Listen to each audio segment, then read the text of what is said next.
Hundreds of cities in southern Brazil's Rio Grande do Sul state are underwater, suffering the effects of historic floods caused by all-time high river levels. As of Tuesday afternoon, local authorities had confirmed a death toll of 90 people, with another missing. More than 200,000 people have been forced to leave their homes, and these numbers are certain to continue rising over the coming days. Experts are already comparing the path of destruction and its effects on the local health system to the Hurricane Katrina catastrophe in 2005 in New Orleans. And beyond the human toll, the disaster has had massive effects on the local economy, affecting agriculture, logistics, commerce, infrastructure, and everything in between. In today's episode, we will discuss the extent of the crisis, how this climate catastrophe came to pass, and what could have been done to prevent it.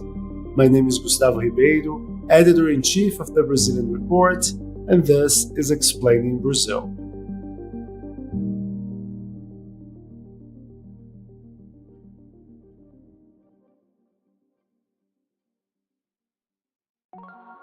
If you like Explaining Brazil, you should subscribe to our website, which is the journalistic engine behind this podcast.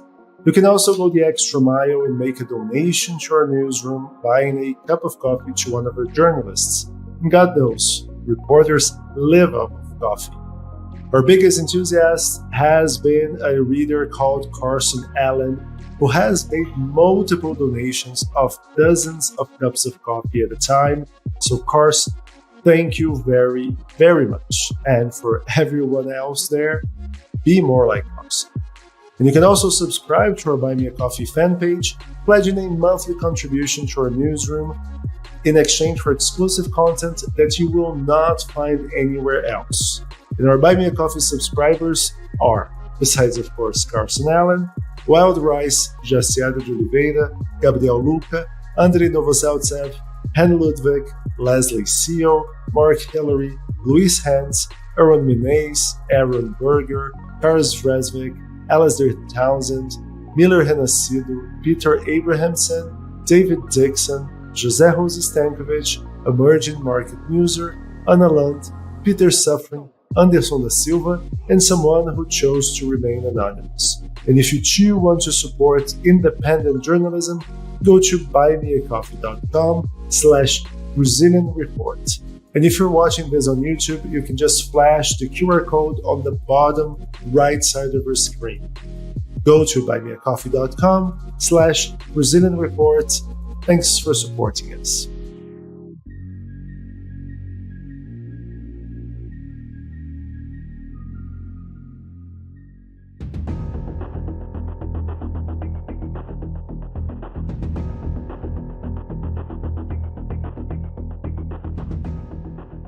This week I'm joined by Ewan Marshall, Deputy Editor of the Brazilian Report. Ewan, thanks for being on the show.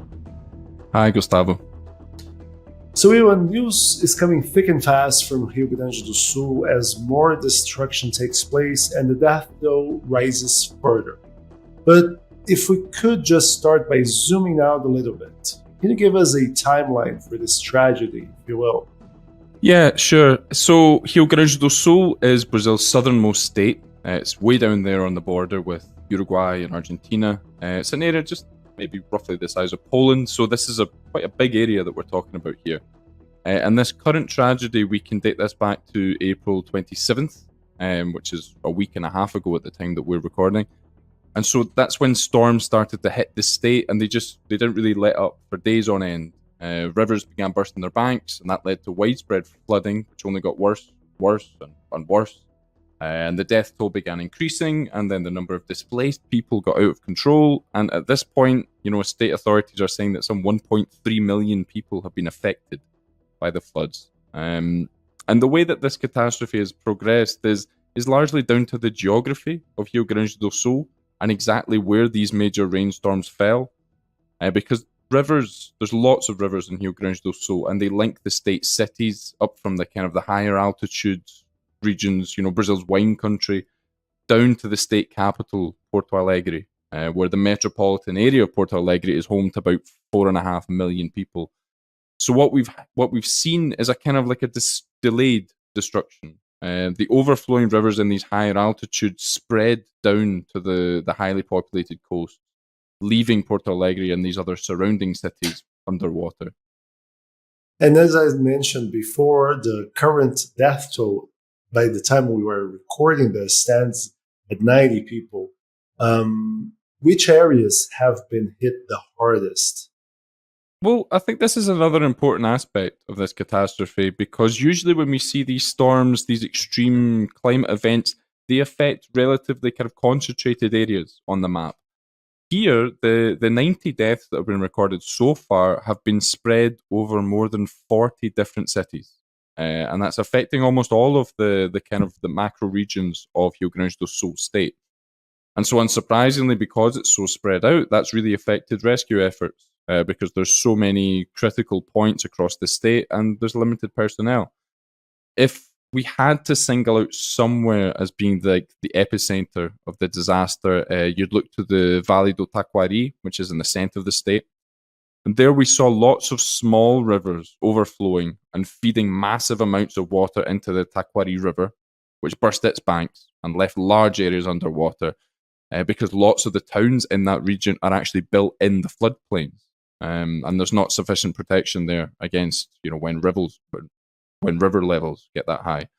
But then again, you also have the capital, Porto Alegre, and many of the state's major rivers flow towards that city. The Guaíba River, which runs beside the city, it's at an all-time high level and is unlikely to go down anytime soon. So, Ewan, what has caused all this destruction? Because, like most extreme weather disasters, flooding involves a number of competing factors that may affect frequency and intensity. How this tragedy came to be and how has it gotten so bad? Well, I mean, basically, the weather experts at the moment are describing what Rio Grande do Sul is going through as meteorological hell, essentially. Of course, we're not weather experts, but to try to explain this in as simple terms as possible, we have a cold front coming from Argentina in the south, and that is meeting warm air coming from the Amazon in the kind of to the north, maybe the kind of northwest direction, and that causes heavy rains. But instead of these heavy rains dissipating after a while, the storm clouds have essentially been trapped in Rio Grande do Sul because there's an area of high pressure to the north of the state, which basically stops the rain from leaving the state. Yeah, so it's like this area of high pressure in Brazil's southeast and center west has created a sort of barrier, meaning that humidity basically can pass through it. That's also why us in Sao Paulo have not been seeing a drop of rain for weeks. Temperatures are high, much higher than they are usually at this time of the year. We have had a steady 32 degrees Celsius every day for the past week or so. And this is the middle of fall.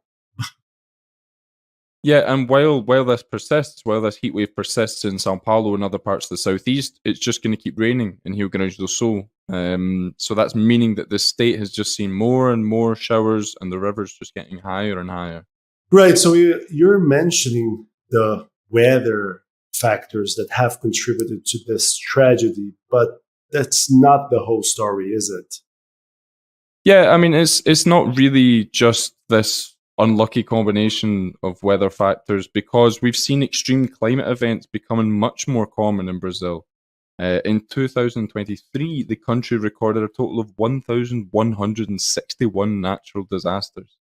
And much of that was put down to the intensity of the ongoing El Nino weather phenomenon, which involves the heating of waters in the Pacific Ocean, and it drastically changed rainfall patterns. And we've seen the south of Brazil, this same place that is being affected now, face deadly rainfall as early as 7 months ago, when an extratropical cyclone hit the region. So, this idea of more heavy rain here just hasn't come out of the blue. And beyond the human toll, which, has been massive, and it is the worst aspect of this crisis, of course, but we also have to mention the economic effects of this crisis, which are pretty huge, and that impacts private companies, that impacts governments, local and federal. The state capital, Porto Alegre, is underwater. Rio Grande do Sul is a major producer of rice and soybeans, and crops must be feeling serious impacts from this massive torrential rainfall, right? Yeah, so if I can just give you a quick rundown of the disruption, there are 450,000 homes without electricity at the moment in the state, 649,000 homes without water, dozens of cities without internet or phone signal, some 790 schools are closed, 41 highways are partially or fully blocked, and the airport in Porto Alegre is underwater. Seen some shocking footage of the city of Porto Alegre, including the city's airport just under a reasonable bit of flooding there. So it's chaos at the moment. And you can hardly imagine how businesses around the state would be able to open under those conditions. So the local economy is more or less completely on hold at the moment. Yeah, and we have been seeing many cases of looting as well. So that's another deterrent for commerce to open. Now, agriculture is a big question mark here, right? Because like I mentioned, Rio Grande do Sul is an important producing state, and it had already been suffering from yield losses over the past few years due to droughts. So the polar opposite effect of what we are seeing now. Not only do you have facilities themselves experiencing floods, but with those logistical problems that you mentioned, like closed roads, closed airports, how are producers expected to get their products to market? And how are they expected to receive crucial inputs and materials? Well, yeah, around 1/3 of the state's chicken and pork factories, to give you an example, they've had to shut down. Some of these have been owned by big export leaders, BRF and JPS, which some people might know. But so, imagine the situation that they're in. They can't receive the animals that they want to slaughter. They can't send meat to places where they're going to sell the meat, to consumer centres, and they can't get any animal feed from grain warehouses, which themselves are completely cut off. Some places have had to ration the food that they give to their herds. We haven't yet had reports of major animal deaths or things like that, but it's around the corner if the situation continues like this for much longer. Some groups are saying that it could take some 30 days for the system to go back to normal. And soybeans is a major industry in the state. Rio Grande do Sul is not necessarily a massive producer like Mato Grosso and other states in the soybean belt, but it still grows about 15% of Brazil's soybean output. And 15% of Brazil's entire output is a lot because Brazil is the world's number one soybean producer. Yeah, and the forecasts aren't good. One local analyst suggested that 2 million tons of soybeans will be lost due to this crisis, though there are some other estimates which are a bit more conservative. But it's important to bear in mind that we're not just thinking about soybean crops as well. There's also the matter of the grains that are being stored in these flooded warehouses, and also grains that have this kind of higher moisture level are typically sell for less. So it's a real worry for the sector in Rio Grande do Sul. And then, of course, you mentioned earlier, there's rice, which Rio Grande do Sul is a major grower of rice. And that's something that, of course, is present on the table of almost every Brazilian household, on a daily basis. And the federal government is already talking about potentially needing to import rice due to the disaster, which is something that's really not common in Brazil at all. Yeah, and a few weeks ago when we discussed this in this podcast, the number of farmers filing for bankruptcy protection had gone up in recent months. So we should be seeing the ripple effects of this crisis over the next few months. And Ewan, you mentioned earlier that Brazil's south has already faced severe heavy rains and floods in September of last year. Does that mean that the extent of these floods could have been mitigated? Were there any alarm bells being sounded by experts, by meteorologists? Well, I think when you get something of this magnitude, and as we described earlier, these three different factors of weather coming together to cause something this severe, I don't think you can necessarily predict that, but Brazil as a whole could be doing a lot more to safeguard its cities from the effects of extreme climate events, especially considering, as we've discussed, that they're becoming more and more common. But Brazil has been basically ignoring the warning signs. For instance, the 1.2 billion reais that the federal government budgeted for disaster prevention policies last year, that was the lowest in 14 years. For this year, Rio Grande do Sul state cut its budget for disaster mitigation services by 7.5%, and none of the federal lawmakers from Rio Grande do Sul used any of their parliamentary earmarks to pay for any environmental conservation services or disaster prevention or anything like that. And also the city of Porto Alegre, which we've seen is underwater at the moment, the state capital didn't even spend a single penny on flood prevention last year. No, and what you're saying reminds me of something we have written about on the Brazilian Reports website, which is about the fact that the federal government commissioned a study in 2015 about the future of climate in Brazil. And actually, that study warned that the country may face dramatic climate conditions by 2040, which is just around the corner. They cite that violent droughts may prevent hydroelectric plants from generating enough power, which could have massive impacts on inflation, on Brazil's productivity. Crops could see a reduction of up to 39% in their area. And rising sea levels would expose real estate worth up to 124 billion reais to a high risk of destructions. And that is just in the city of Rio de Janeiro. Not to mention that more elderly people would die from heat waves, especially in the north and northeast regions, which are the warmest in Brazil. A lot of that we are already experiencing. And still, the study was published without much fanfare and has been largely ignored since. And we have had multiple administrations since that study came to be. And now that the catastrophe is all over the news and being widely discussed, then there seems to be no shortage of resources being thrown at the issue. But, we have been seeing in Brasilia a lot of discussion as to how we're going to earmark this money. Governor Eduardo Leite of Rio Grande do Sul asked for a Marshall Plan-like aid package. What are we talking about here in terms of figures? And is that a long-term concern? Because we have passed the past few weeks discussing whether or not the government would be able to meet its fiscal targets. So now we're having that crisis adding more pressure to the finance ministry. Yeah, I think that, the federal government will be careful to make sure that it is, seen to be providing as much resources as it can to this particular crisis, while not leaving itself in kind of proper trouble for the future. But, we did see some discussion among analysts saying that it might be Congress that we need to watch out for, because the standard practice in a situation like this would be, Congress opening up these kind of one-off spending mechanisms, like an emergency credit, these sorts of things that they can pass quite easily in Congress, and, it's a one-off thing.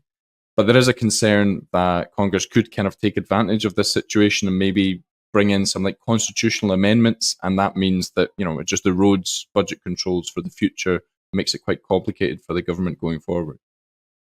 Yeah, and the new fiscal framework, the ink on it is not even dry at this moment. It was passed just last year. So, Iwan, with all this tragedy and chaos, what's next for Rio Grande do Sul? What are we expecting for the coming days and weeks? We have seen many government officials traveling to the affected areas. So, what could we expect now? Well, again, as we mentioned earlier on in the program, I think the geography of Porto Alegre, the state capital, and the way that the Guaíba River flows into the Atlantic Ocean, it's going to take some time for things to normalize. There are some local authorities saying that the river levels in the state capital are going to take around 10 days to drop to below emergency level. So, the actual the extent of this crisis is going to be much longer than just maybe a week or a couple of weeks. And also, there's even more rain forecast for the rest of this week. And officials are worried about another cold front that will be coming in from the south. And the fear there is that, there's so many people who have been displaced. So there comes, a lot of risks of hypothermia and things like that when there's a lot more people on the streets potentially. And donations have been rolling in from all over the world. If our listeners want your help, what should they do? Well, for people in Brazil, the Rio Grande do Sul state government has set up a crowdfunding channel where people can donate however much they like via Pix, the country's instant payment system. But of course, for those who are outside of Brazil who don't have access to Pix, there are a couple of different options of NGOs and social movements who can accept donations in euros, dollars, and pounds. And also, the state government of Rio Grande do Sul has done something similar. They've set up channels which people can donate money in foreign currencies, and we'll make sure that we link to all of that information in the show notes for anyone who wants to donate. Johan, thank you very much. Here's hoping that the worst is already behind us, and our thoughts and prayers are with the people of Rio Grande do Sul. And if you like Explaining Brazil, please give us a 5-star rating wherever you get your podcasts. Or better yet, you should subscribe to the Brazilian Report, the journalistic engine behind this podcast. We have a subscription-based business model, and your memberships fuel our journalism and keep us going and growing. And our work has been recognized for its quality. We have won and been shortlisted for several international awards, and most recently, the Brazilian Report was named the best news website in the Americas for a small or local newsroom by the World Association of News Publishers, one IFNA. To continue doing this work, we need your support. Go to Brazilian.report. I'm Gustavo Ribeiro. Thanks for listening. Explaining Brazil will be back next week.